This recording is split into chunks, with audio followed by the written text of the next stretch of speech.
Hello everyone, welcome back to another video. I am Ryan, Director of Operations with Duco Controlled Fluid Solutions.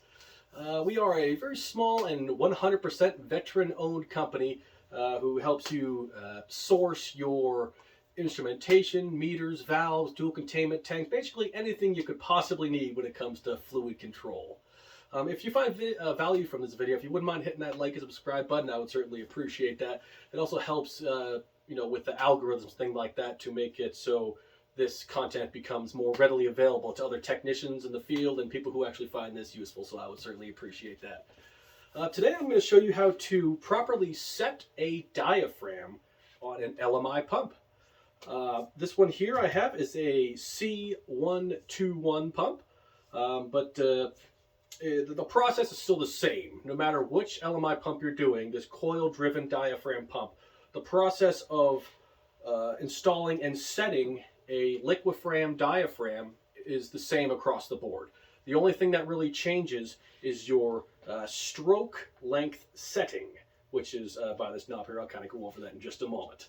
So first things first, that is actually what we're going to be doing first, is setting the stroke length, speaking of. So what we're going to do to set the stroke length, I'll actually, in about probably 20 seconds here, I'll just pause the video and put up a diagram of each LMI pump, the main pump drive number, and along with the associated percentage that you'll have to set the stroke length setting to in order to properly be able to set the diaphragm in this pump, because setting the diaphragm is extremely important. It allows for the positive displacement of the diaphragm pushing, so pulling it up from the suction side of a head. The diaphragm goes back here. It pushes it up, causes the positive displacement, and the ball checks keep the liquid from running back down, and then a ball check on the top keeps it from running back down to the head as well. So all of this stems from the diaphragm. So first things first, like we were saying, I got the pump plugged in. You must have the pump running in order to make any stroke dial amendments or adjustments. Technically, you might be able to, but if it's not running, you'll break your knob right off. It isn't meant to be turned whatsoever. Up, down, doesn't matter across the board. The pump must be running. So I will turn this big bad boy C121 pump up here. Let me turn up the speed. There we go. Turn it around and give you a look. So here's the diaphragm. Maybe I'll put that down a little bit till I finish talking here. So the diaphragm, at least on this exact specific model here, has a female thread, and the bolt, the shaft rather, has a male thread on it. So obviously the female just goes right on the male. You don't need to turn the pump on right away. So you just marry those two parts up and you spin it in place. See, a lot of people, once you're like this, okay, it's good, it's set, we're good to go. No, you are not good to go. So now that the diaphragm is technically in place but not quite set yet, now we'll go ahead and turn the pump on so we can, actually first I'll kind of give you a close-up view here in just a moment, but the stroke dial is set at 90%. This is a C121 pump, so like I'm saying, the graph that I just showed you there will indicates that a C121 drive needs to be set at 90. About 90% of their pumps just about require a stroke dial setting to be set at 90 to properly install and set the diaphragm. So now the diaphragm is just sitting in place, not set.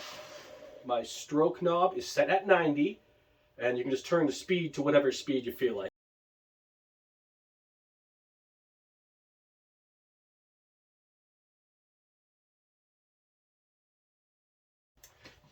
All right, and hopefully that little diagram there kind of gave you an idea of what percentage you need to have the stroke dial set to in order to properly set your diaphragm. Again, this is a C121 pump, so this needs to be set at 90%. Just so happens that approximately 90% of LMI's coil-driven diaphragm pumps need to be set at 90% to properly engage the shaft so that it is out just enough so that you'll be able to properly set the diaphragm.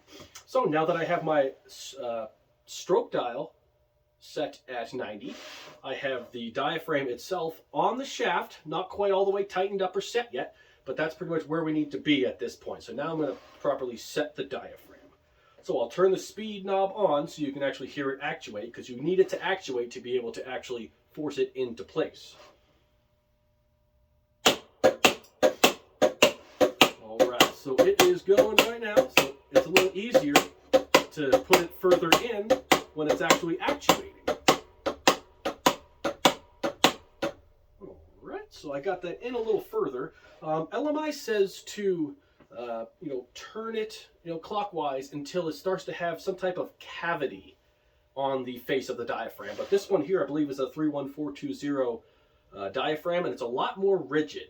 So several of LMI's diaphragms most of them are the same material, but a lot of them have differing diameters, differing thicknesses, and a lot of them are more rigid, some are more flexible. So having that across the board thing, if you see it cave in, because this diaphragm here, the 31420, will not cave. It is relatively hard.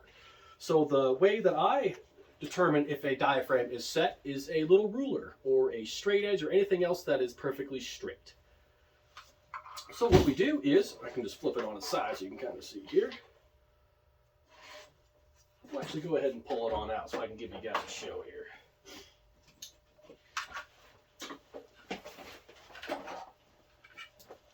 Alright, so here's the diaphragm. It is supposedly set, but I'm not sure if it actually is, because as you can see, you lay the straight edge on the perimeter of the spacer. And if you can see in there, there's a little bit of space between the edge of the ruler and the center of the diaphragm. See, I could see a little bit of light through there. That means the diaphragm is too far in. If you have it out like this and it's holding something a little bit further out than the outside perimeter of the spacer allows, then it's not set far enough in. But in this instance, I can see some space between the ruler and the diaphragm. So that way I know for sure that it is too far in and not properly set. So what I'm going to do is plug her back in. And give it a little bit, half turn counterclockwise. And that way I'll be able to at least test it again. It's kind of a trial and error thing. Once you get good at it, you can pretty much do it just by looking at it, but it's always good to have a straight rig so you know for sure. I'm going to go counterclockwise. Turn off the speed knob. And now it is perfectly flush. The center of the diaphragm lays directly on the bottom, but both sides of this are still touching the perimeter of the spacer. So now I know for sure that this diaphragm is ready to go. All right. So once you do that, you can finish up pretty much any other repair, liquid end change, whatever else you might need to do with your pump, because this is a brand new pump. But a lot of times, a lot of distributors will buy a lot of drives and then buy a bunch of liquid ends. I have a LE363SI right here with a new multifunction valve. So you can change this out to PVC, polypropylene, acrylic, whatever else you might need. This one here is PVDF, which is fantastic. We love PVDF.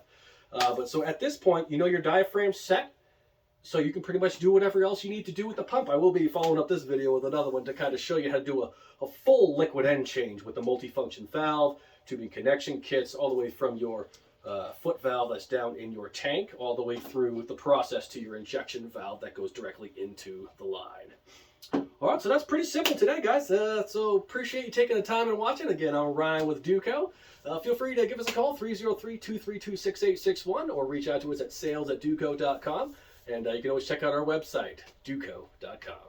Again, my name is Ryan. I appreciate you taking the time. May your tanks be full and your valves be primed. Thanks for watching.